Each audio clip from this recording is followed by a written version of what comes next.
Hacking airlocks and different devices is an essential skill for antagonists, non-antagonists. Basically, everyone should know how to do this in some capacity because you never know when you're going to have to open an airlock for someone, break into somewhere that you need to break into as an antagonist, or break out of somewhere that you got teleported into. A lot of things happen in this game. The core functions needed to hack basic airlocks is as followed. You need insulated gloves, a screwdriver, wire cutter, multi-tool. Technically, the multi-tool is not required, but if you do not have good RNG, you will need the multi-tool. So I'm just going to say you need this. To hack a door, you just put on your insulated gloves. You just pick them up in your hand and press Z. Engineering will have insulated gloves. You could find these in maintenance. Cargo can order these. If you're a syndicate agent, you could buy insulated gloves if you have to. Well, they'll be called combat gloves, but whatever. And the screwdriver, multi-tool, and wire cutter can be found in maintenance, U-tool machines. Multi-tools are a little harder to come by, but they can be printed in auto lace. So you can always go up to a department like science and ask for this stuff. It's usually not hard to get your hands on these tools, especially in lower pop servers where there's going to be more tools per person overall. To hack a door, it's very simple. Walk up to any door on the station, and you will left click with the screwdriver to open the panel. You will see the panel wires get exposed on the right hand side. Then you will take your multi-tool or wire cutter. The multi-tool is a safer bet, but keep your wire cutter handy. When you left click the door with the multi-tool, you'll have an airlock control panel open up.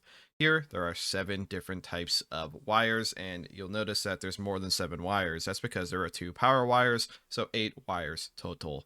There is no real rhyme or reason with how these wires are set up. It is random per department door. For example, this is actually a maintenance bar kitchen door, so that means that all wires of this type will be the same. And I can double check this and confirm this with the view variables. So all service wires will follow the same exact wire setup as this. So that means if I pulse this button here with the multi-tool, and we see that it turned off the safety wire. That means if I pulse the leftmost wire on any service-related airlock, that will be the same exact thing. The leftmost wire for all service doors on the station for that round only will be the safety wire. So what pulsing that just did is multi-tools will pulse the power off on any of these wires for a short time. If you cut it with the wire cutter, the safety will be disengaged the entire time. And I will just quickly demonstrate this. What safety does, safety makes it so that the airlock can close on your head. Let me spawn myself in the ability to open this door. I don't have service access to open this. So if I open this door, and since the safety wire is turned off, if I don't leave the doors area quickly enough, it will close on you and literally crush you. Thankfully, the door will open back up if you're still in it, but this does actually a lot of damage. It put me to okay health status and I'm bleeding. So that is what safety does. You can fix wires by just re-clicking the wire with a wire cutter to mend the wire, and now the door is safe once more. So we'll move on to the second wire. It is the timer wire. Timer makes it so that when the door opens, it will close very quickly. However, you have to actually snip this one for the effects to take place. So let me just really quickly open it once more. You'll see how fast it closes. It is basically instant. This is actually really nice for preventing like door pirates or whatever they end up getting called, door huggers. It's really hard to chase somebody through a door that instantly closes. Now, you can combine this with the safety wire and the timer wire to make a literal death trap. So if I open this door and stand in it, it is going to close on you practically instantly. And by the time you stand up and start crawling away, it will keep closing on you, crushing you. You should be able to crawl out before it kills you, but I took significantly more damage. You can make some nasty traps with this. Let's move on to the third wire. I pulsed it and none of the lights flickered. For whatever reason, the AI access light does not flicker if you just put a multi-tool it, but if you multi-tool a wire and nothing happens, it's actually the AI access wire. What this does, this just makes it so the AI can no longer open the door, bolt the door, or use emergency access. Move on to the fourth wire, and that is a power wire. So now in this case, if you have a crowbar, which yes, a crowbar is also a pretty essential aspect of hacking these basic doors. It wasn't technically necessary, but you do need the crowbar to actually open it quick. You could pry it open with your hands at this point, but that takes a long time. So it's not necessary, but you should have it. Pulsing the wire will, in this case, just turn the door off temporarily. If you want to get power back immediately, you can snip the power wire and unsnip it, and it will come back. However, if you only snip one of the 2 power wires, this door is now referred to as electrified or shocked. So anyone without insulated gloves will get shocked on this. you can turn this into a literal death trap if you snip the safety, the timer, and the electric wire, just a singular one. So now with all three of those snipped, this door will crush you, it will crush you quicker, and it will shock you if you don't have insulated gloves. So in this example, let's just say I can open this door. If you touch it just on the outer edge, you can end up in a situation where you will get repeatedly shocked over and over and over again until you literally ash or somebody pulls you out. However, if somebody tries to pull you out and they don't have insulated gloves, they will get shocked too, and maybe they'll be able to save you by pulling you enough. All right, on to the fifth wire, which this is the bolt wire. If you have only if you only pulsed the bolt wire, you'll see the bolt lights pop up, and all you have to do is press the pin to unbolt the door. However, if you snip this wire, you have to remend it and then reping it with the multi-tool to fix it. That's why I was saying if you have bad RNG without a multi-tool, you can technically make hacking doors impossible. So to fix this, you just remend the wire and use a multi-tool, and now the bolt is disengaged.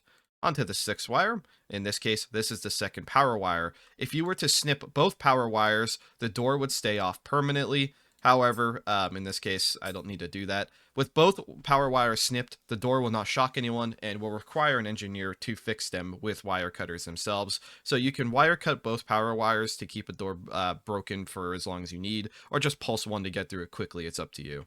The seventh wire in this case is going to be the log wire. Pulsing the wire will not hide the logs necessarily, but it will indicate that something has been tampered with this door. So if I recheck, you'll see an electromagnetic spike detected. That means somebody pulsed the log wire. If you snip it though, all logs will no longer appear on this door. So let me open the door, or let me open the door and reping it. You'll see there's no new logs made. So this is good for hiding your tracks.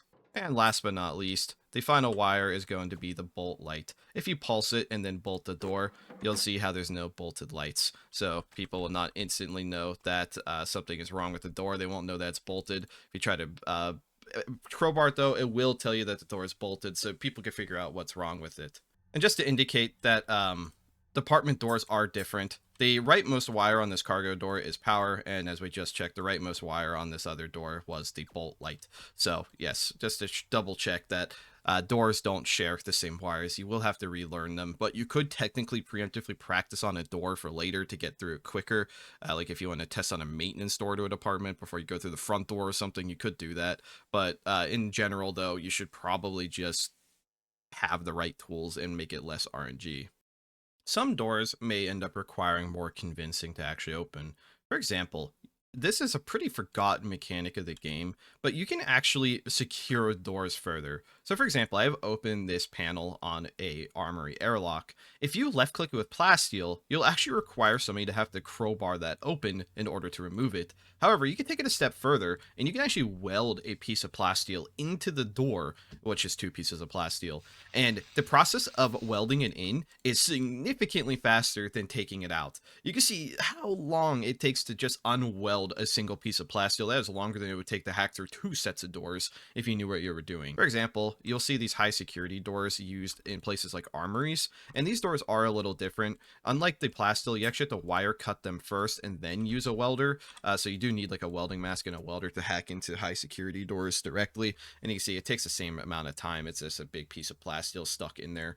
High security doors are also kind of the same thing. The only difference is that you can't disable the log, and that there's more wires in general. But if you just use the same hacking methods, you can just pulse the power wire just like before and just crowbar it open at the same pace. It's only the matter of disassembling the actual outer pieces that is the issue here. If you turn this into the same door crusher as the normal doors, you can actually open these doors and move the crate inside, and it'll keep opening and closing on the crate, and just it will break crates really quickly. I don't know in what case you really ever need to do this. Breaking open secure crates is easy, but I guess it's just a small factoid that's fun. Next, we'll move on to the vending machine hacking. You don't technically need the multi-tool or insulated gloves for this, but I'm just going to show those anyway. So we are going to just pulse things in a row.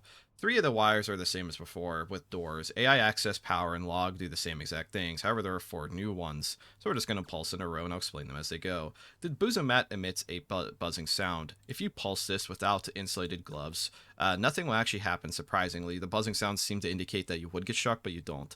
What this does is if you snip it, you'll actually disconnect the speaker. For whatever reason, that is the one that indicates that it's buzzing, which to me thinks it makes me think you're going to get shocked, but that's not actually the case. What that does is it just makes it so the vending machine doesn't talk when you dispense anything from it, and it loses the random messages. It could be useful for being stealthy, but these machines are loud anyway, so I don't know how much it's helpful. The next log wire we pulsed was the log wire that just, again, fools detectives. The third wire we pulsed is the manager wire. What that does is that actually adds a list of contraband, or it's not necessarily contraband, but new things to the vending machine. An example for the Buzomat, these bottles of ethanol, bottles of nothing, and Warlock's Velvet bottles would not normally be there, so you should experiment with different machines to see what's hidden inside. The fourth wire we'll pulse is the AI access wire because nothing happened. So if you pulse that, you'll see that it is the AI wire, same as the doors.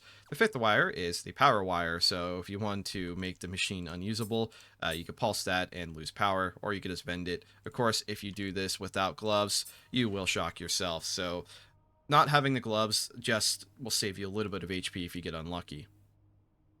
Next, we'll move on to the sixth wire, and this wire I just pulsed was a random Vend wire. If you snip it, which to snip the wires you do not need insulated gloves at all. This doesn't let me dispense it, but let's say I had access to dispense it. As you just saw, it just shoots things on random directions, which a Buzomat that is particularly brutal. So you want to keep that one fixed if it's you're trying to get a drink out of it or something. And the final wire is probably the most important wire, is the access wire. This lets anyone with any access to dispense it. Let me get rid of my captain's ID. And there we go. Now I can use this vending machine as if it was all access.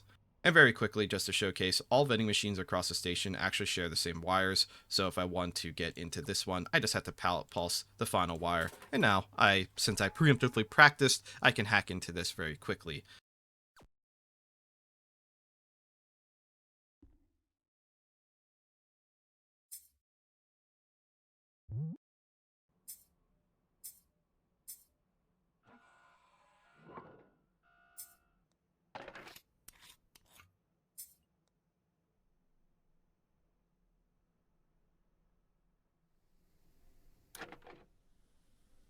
Otherwise, though, hacking is pretty universal. It works the same for vending machines and airlocks.